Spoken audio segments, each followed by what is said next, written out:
Penerbangan Sriwijaya R182 adalah penerbangan penumpang domestik berjadwal dari Jakarta ke Pontianak, Indonesia, pada tanggal 9 Januari tahun 2021. Pesawat Sriwijaya Air Boeing 737-524 yang terbang dengan rute tersebut menghilang dari radar 4 menit setelah diberangkatkan dari Bandara Internasional Soekarno-Hatta.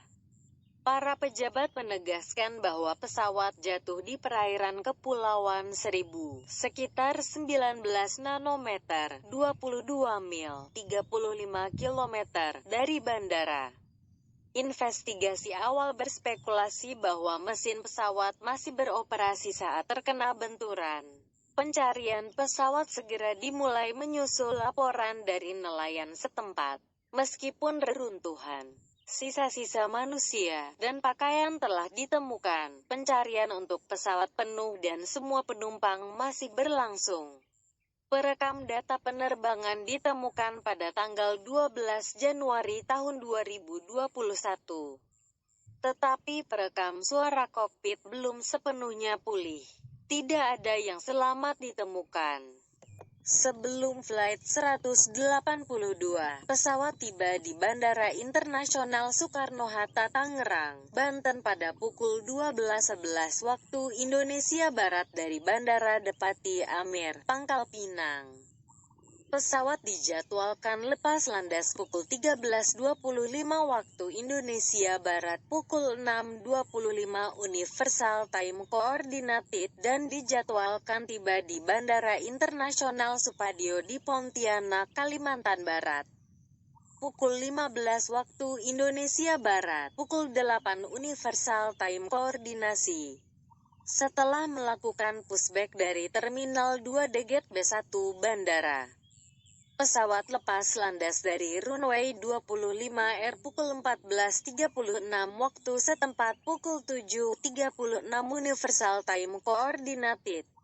Penerbangan lepas landas dalam hujan lebat, menyusul penundaan cuaca buruk.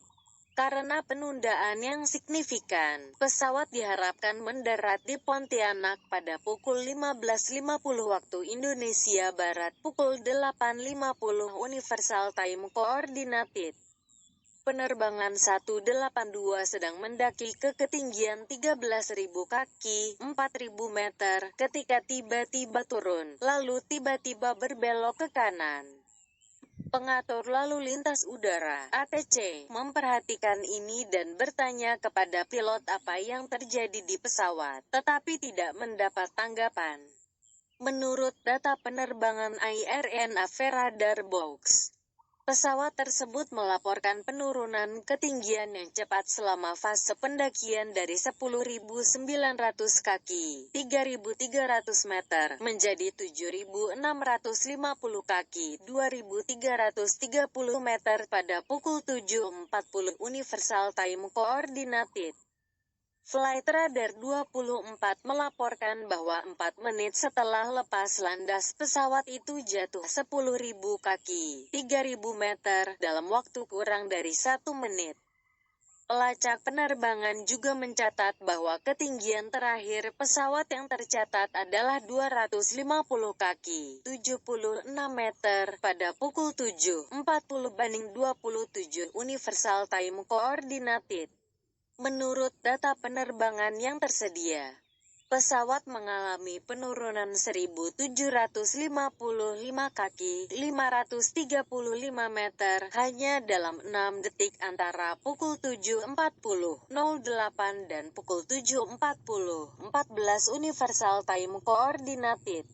Itu diikuti dengan penurunan sejauh 825 kaki, 251 meter, dalam 2 detik. 2.725 kaki, 831 meter, dalam 4 detik, dan 5.150 kaki, 1.570 meter, dalam 7 detik terakhirnya. Saat jatuh, kecepatan pesawat berubah dengan cepat menurun dan meningkat dalam hitungan detik. Kontak terakhirnya dengan ATC adalah pukul 14.40 waktu Indonesia Barat, pukul 7.40 Universal Time Coordinate di lokasi antara Pulau Mel dan Pulau Lancang. Pesawat tersebut diperkirakan telah jatuh ke Laut Jawa di dekat Pulau Mel dan 19 km, 12 mil, dari Bandara Internasional Soekarno-Hatta. Menurut ATC, tidak ada panggilan darurat selama penerbangan. Pejabat Transportasi Indonesia juga menyatakan bahwa pesawat gagal mengikuti instruksi ATC. Pesawat yang terlibat adalah Boeing 737-524, terdaftar sebagai PKCLC MSN 27323/2616. Pesawat ini dilengkapi dengan dua mesin CFMI-CFM 56-3B1 per tanggal 19 Maret tahun 2012. Pesawat ini terbang selama 45.359 jam dengan 24.306 penerbangan. Pesawat ini diproduksi pada tahun 1994 dan melakukan penerbangan perdananya pada tanggal 13 Mei tahun 1994. Pertama kali dikirim ke Continental Airlines pada tanggal 31 Mei tahun 1994 dengan registrasi N27610. Pesawat dipindahkan ke United Airlines pada 2010 setelah Continental dan United bergabung. Pada tanggal 15 Mei tahun 2012 pesawat tersebut dijual ke Sriwijaya Air. Itu adalah yang pertama dari total 15.737-500 yang diterima Sriwijaya Air pada 2012 untuk menggantikan 737-200 mereka. Sriwijaya Air menamai pesawat tersebut Citra. Antara tanggal 23 Maret hingga tanggal 23 Oktober tahun 2020, pesawat tersebut disimpan di Bandara Internasional Juanda, Surabaya untuk diperbaiki. Kementerian Perhubungan menyatakan telah memeriksa pesawat tersebut pada tanggal 14 Desember tahun 2020 dan mengeluarkan sertifikat baru layak terbang pada tanggal 17 Desember tahun 2020. Pesawat tersebut kembali beroperasi pada tanggal 19 Desember tahun 2020. Ada 62 orang di dalamnya, 50 diantaranya adalah penumpang pendapatan. Dari 12 awak yang tersisa, 6 awak yang mengoperasikan penerbangan, sementara 6 lainnya detailing sebagai penumpang. Semua dianggap orang Indonesia. Mayoritas penumpangnya adalah warga Kalimantan Barat.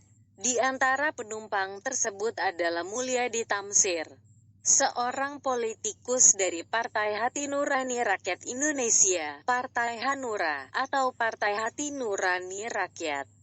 PRU aktif terdiri dari Kapten Afwan pertama petugas Diego Mamahit dan 4 penerbangan ATTN DANTS. Afwan adalah mantan pilot di Angkatan Udara Indonesia.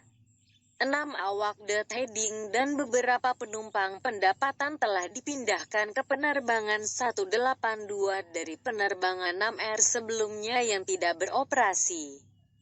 Kedua BBC News dan The New York Times melaporkan bahwa semua orang di dalamnya tewas.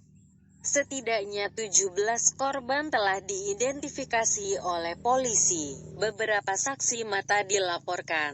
Seorang nelayan setempat melaporkan bahwa bagian dari pesawat itu jatuh 14 meter, 46 kaki, dari lokasinya. Ia mengatakan bahwa pesawat tersebut meledak di udara dan bagian dari pesawat yang terbakar jatuh ke laut dengan pecahan sejenis kayu lapis hampir mengenai kapalnya. Sementara itu, warga Kepulauan Seribu di dekat tempat pesawat jatuh mendengar 2 ledakan. Saat itu sedang turun hujan di daerah tersebut. Laporan kecelakaan pertama dibuat pada pukul 14.30 waktu Indonesia Barat, pukul 7.30 waktu universal terkoordinasi.